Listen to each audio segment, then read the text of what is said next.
Yo people, welcome back to the YouTube channel. You already know what time it is. It's time for another video here. And listen, I've got a lot to say, a lot to recap on with that Chelsea performance against Liverpool. I'm proud. That is the big word here, proud. And I know a lot of rival fans will commence and gather around in their flocks and their groups and say, oh, you're celebrating a draw against Liverpool. Your standards have dropped. What happened to the title? Well, the title was over when Manchester City scored that late winner against Arsenal. Let's just keep it a buck. Juju, God, and every other higher power is in their favour. It's black magic at this point. You know what I mean? It's like, there's nothing we can do.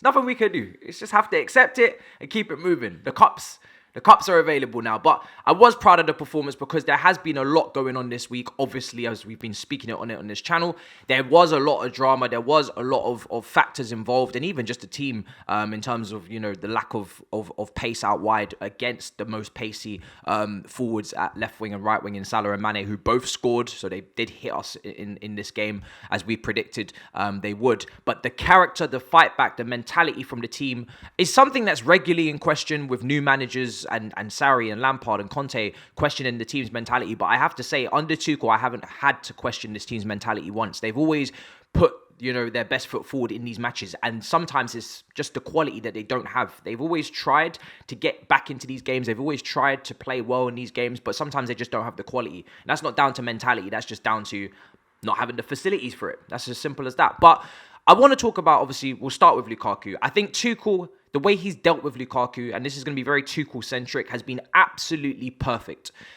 We start with the news in the morning of the game and talking about Lukaku not really backing down in terms of his stance in the situation, not really humbling himself, if you want to say, and saying that, I apologize, etc., kind of doubling down. The way Tuchel reacted to have that meeting with senior players, with those key players in the squad that are very influential, bringing them into the decision making is something that I find very, very smart and intelligent on his part, because it allows him to keep the dressing room. It allows him to put value on those players and say that you are part of this. And he said and quoted, "This is your football club. Like, if you want to set certain standards and precedents at your football club going forward, what do you think we should do with this situation? Let's talk about it as a group."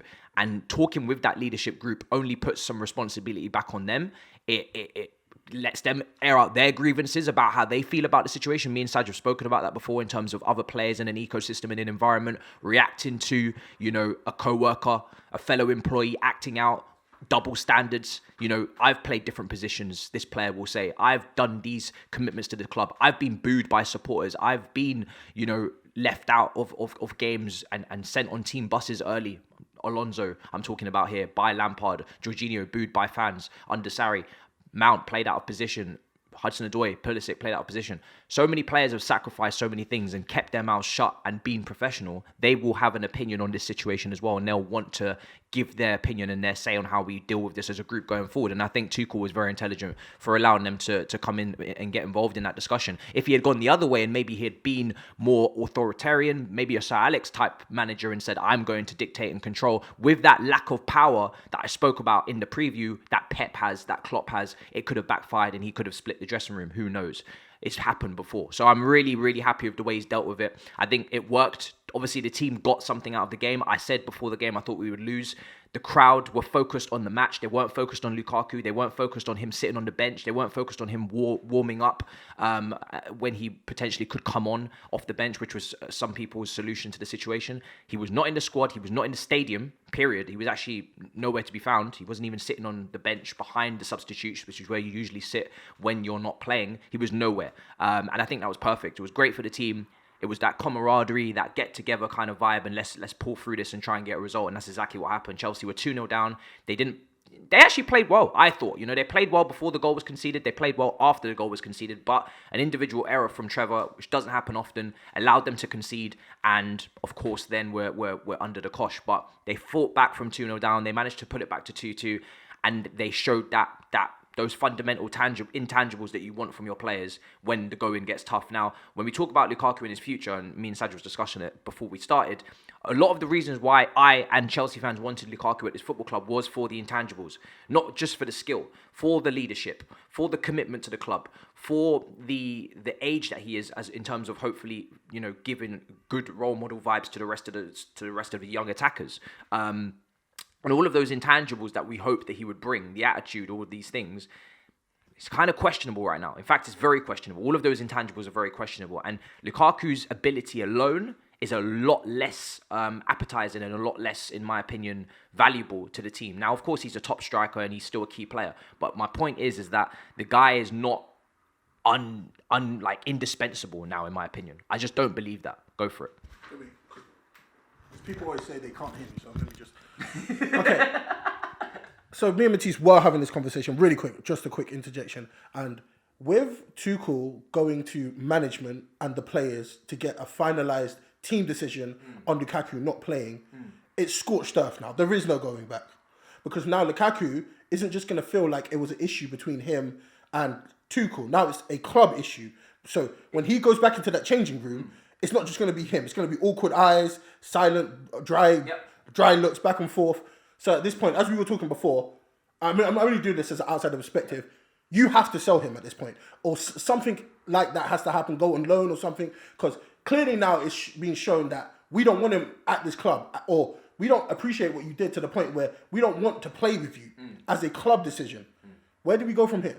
For me, the reason why I slightly disagree is that regardless of whether he involved them in the decision-making, he'd already annoyed the players privately anyway, regardless. Because how can you sit there and see that interview as a player and not react to it and not talk about it in group chats? So for me personally, he needs to come back to the group anyway and apologize and be humble and make amends. Regardless of whether Tuchel included them in decision making or not, he would still have to come back to the group and show some respect for why he disrespected the club, disrespected his commitment, and said that he wanted to leave, etc., etc. So for me personally, it's not the end, but as a preference from a fan point of view, I don't see him as indispensable.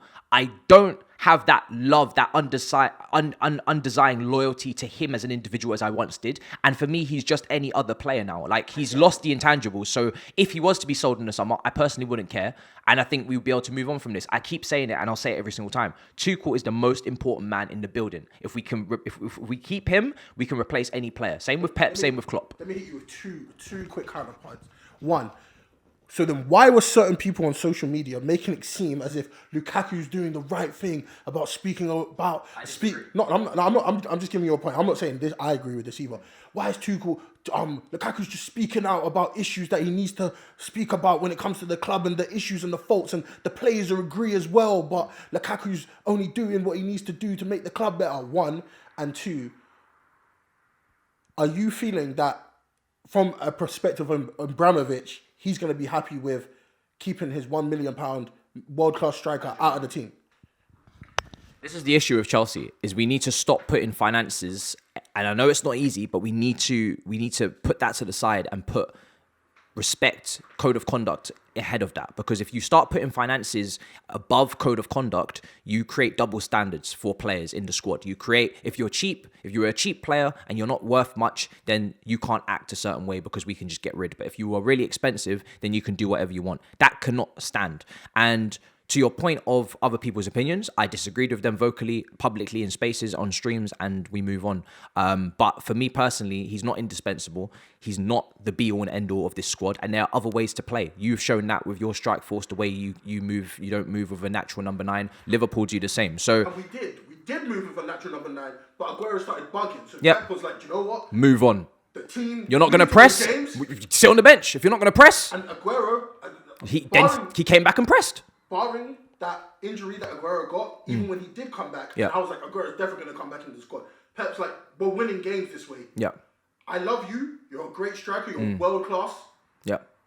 I'm sorry. We're winning games. Have a seat. 100%. And like I keep saying, I'm not going to be, defending him to arm's length now. It's going to be completely objective for me. And I try to be objective, but obviously I have players that I really, really fuck with. And I was a big supporter of Lukaku. And I gave him that lenience that maybe most people from an outside perspective, other rivals wouldn't. Not really going to be doing that anymore. For me, he's just another player. That's the way he's acted. That's the way he's carried on. But again, I just want to focus on Tuchel. Massive credit to Tuchel for the way he's handled the situation. And I think going forward, I very much trust the way that he's going to be able to handle this. I won't really want to say, I'm not really sure how he should act when it's his job on the line. I'm very happy for him to make those decisions himself. And I think, I think he's doing a fantastic job. He did a brilliant job at the weekend. We showed that we can play without him. Are we going to be able to win a league title with this fluid front three without some real conviction and certainty with the goal scoring? Absolutely not. But will we be able to put up a respectable position in the league table and then go again next year? Yes, we will. And considering I believe we're out the title race now, that gap between basically who finishes second and top four is basically what we're fighting for. But yeah, great performance against Liverpool. Really proud of the team.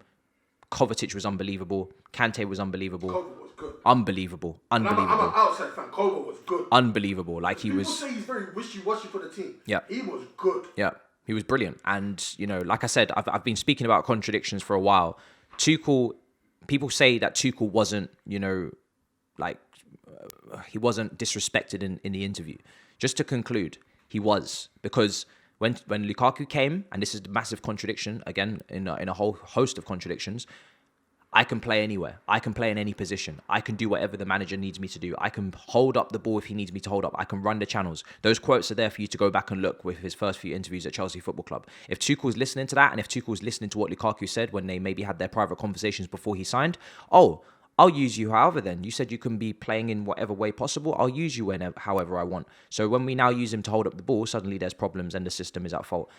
This is why you need to be honest when you're speaking with people. And unfortunately, there's too many contradictions for you to say that Lukaku's been honest 100% of the time since he's joined Chelsea for the 5 months. So that's where we're at. Or, really quickly, alternatively, when you come back to the club, prove your actions based on your performances. Don't go out there and give a bucket list of, I'm going to be the Ballon d'Or, I'm going to score 25 goals a season, and then, because you didn't have to do this, but everyone forgets this. He chose to do this. Exactly. Didn't have to do it. Facts. And for that reason, I continue to back my man Tuchel, back this Chelsea team, and whatever best for Chelsea, we keep it moving. We got Tottenham next, but I just wanted to give big praise for Tuchel for this. And yeah, we keep it moving. Let me know in the comments how you feel about the Liverpool game, how you feel Tuchel's dealing with the situation, and what do you think's next? Should Lukaku start against Tottenham? Bearing in mind, now that we're being completely objective, his record against the big six teams is not great over the course of his Premier League career.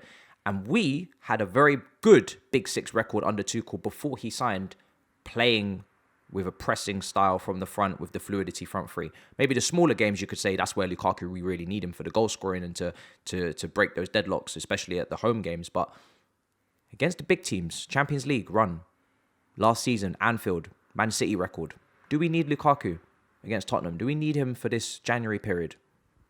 Who knows? I'll let you decide in the comments. I liked the way we played yesterday. Peace.